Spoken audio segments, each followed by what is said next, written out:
The Dark Diaries. Whispers from the darkness. There are places in this world that don't appear on any map. Places that wait. Daniel Mercer had been driving for 7 hours. He didn't remember choosing this road. His GPS had died 30 miles back. His phone, no signal, just the road and the rain. Then, like a whisper answered, a sign.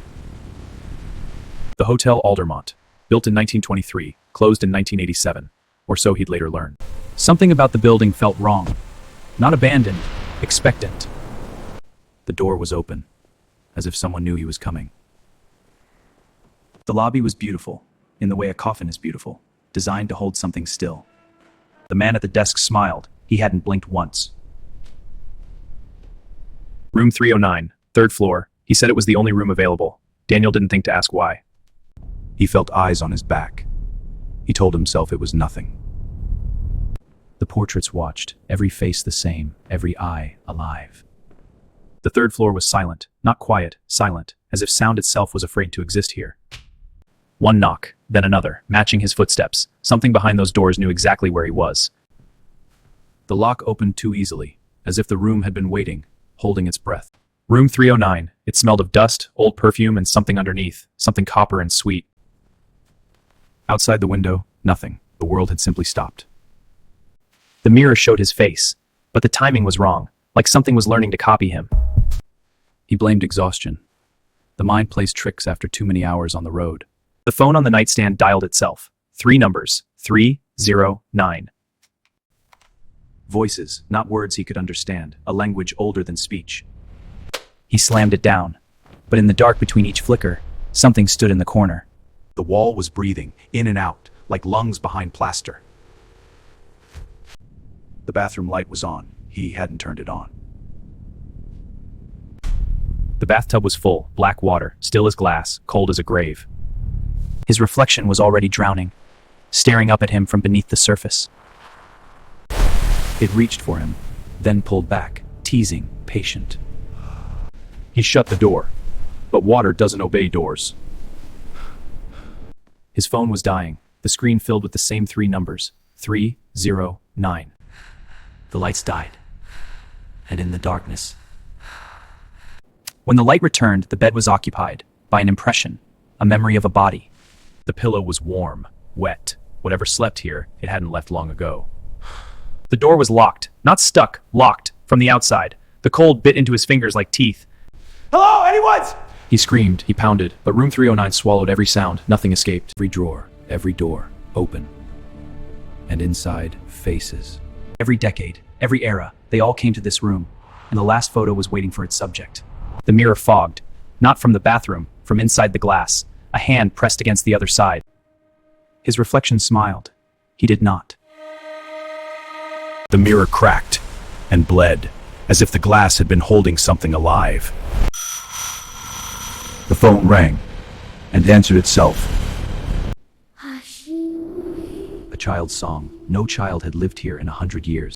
With every pulse of darkness, it moved closer. It didn't walk, it simply was nearer. The painting changed. It was in the forest now, watching from the canvas, marking its territory. The window wasn't glass, and beyond it, not the outside, the hotel, repeating, forever. The room was alive. He could feel its pulse. The hotel wasn't a building, it was an organism. Scratched by fingers long gone, a warning from those who came before. They all stay. The wardrobe held their remnants, shoes from every era, and the method of their despair.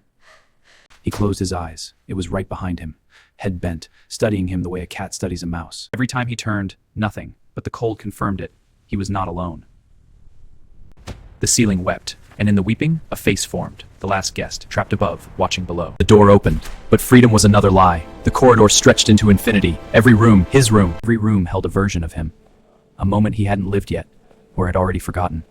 The elevator waited, brass and gold, a mouth of metal, inviting him deeper. 1,000 reflections, none of them him, and only one way to go, down. As it descended, his reflections turned away, all but one. It said one word, run. The basement, the hotel's stomach, where everything discarded was digested. He moved through the ghosts of furniture. One of them moved back.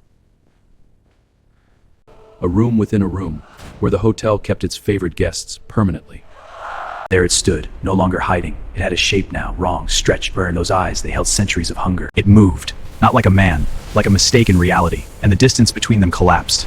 He made it. Barely. The handprint it left was burned into the metal, still smoking.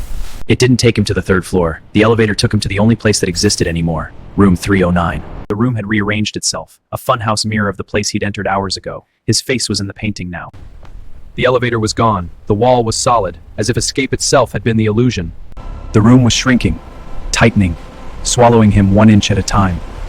The walls spoke, written in something that once flowed through veins. You are home. Stop fighting, it's easier when you Glory stone. Fighting, it said.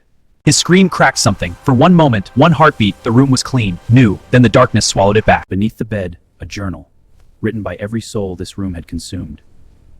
Every guest, every year, the same descent, the same truth. The room doesn't kill you, it replaces you. The room reset, beautiful, warm, the door wide open. It was offering him a deal. Stay and write his name, or walk through the door. The room gave him a choice. Rooms like this always do. He chose the door. Behind him, the room showed its true face, furious, starving, betrayed.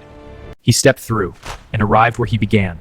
His name, already written, in his own hand. He was fading, and the thing that lived here, it was becoming solid, wearing his shape, taking his place. It wore him now. His face, his clothes, his smile. The copy was perfect. The original, unnecessary. It took his belongings, his walk, his life, and Daniel was now the ghost. The room cleaned itself, reset, ready for the next guest. And Daniel was now part of the walls. It drove away wearing Daniel's face, and behind it, the hotel waited, smiling, hungry. Another car on the road. Room 309, still screaming, still checking out, forever.